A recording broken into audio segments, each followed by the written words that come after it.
વડોદરાના પાદરાના અલગ અલગ વિસ્તારમાં આ જ સ્થિતિ છે। કાંઠાના ગામો સાવ બેટમાં ફેરવાઈ ગયા છે। આખા મકાનો ડૂબી ગયા છે। વિશ્વામિત્રી નદી કાંઠાના ગામ બેટમાં ફેરવાયા છે અને વિશ્વામિત્રી નદીએ તો કહેર વર્તાવ્યો છે વડોદરામાં। પાદરા કરજણ રોડ પર હુસેપુર ગામ પાસે બ્રિજ પર પાણી ફરી વળ્યા।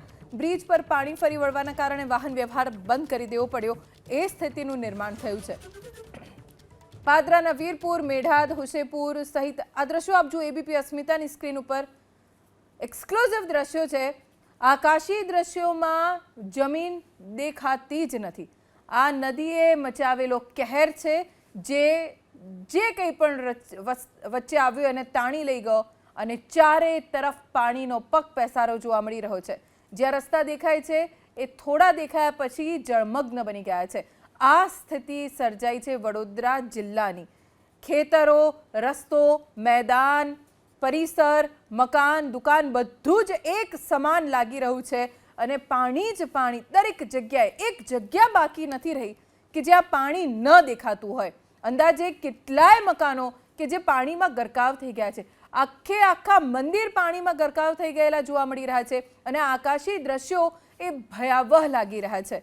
શું સ્થિતિ આ વિસ્તારના લોકોની થઈ હશે આ દ્રશ્યો જોઈને સમજી શકાય। વિશ્વામિત્રી નદીમાં પાણી છોડાતા હાલ પાદરા તાલુકાના કેટલાક ગામોમાં પૂરની પરિસ્થિતિ નિર્માણ થઈ છે। હાલ પાદરા કરજણ રોડ પર ઘણા પાણી ફરી વળ્યા છે અને પાદરા તાલુકાના વીરપુર, મેળાદ, હુસેપુર, કોટવાડા ગામોમાં પણ પાણી ફરી વળ્યા છે।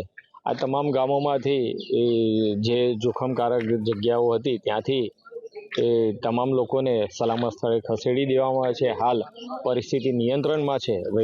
વહીવટી તંત્ર પણ હાલ સ્થળ પર મોજૂદ છે અને તમામ લોકો માટે ફૂડ પેકેટની વ્યવસ્થા પણ કરીને તમામ લોકો સુરક્ષિત રહે એ માટે સૌને જાણકારી આપવામાં આવેલી છે।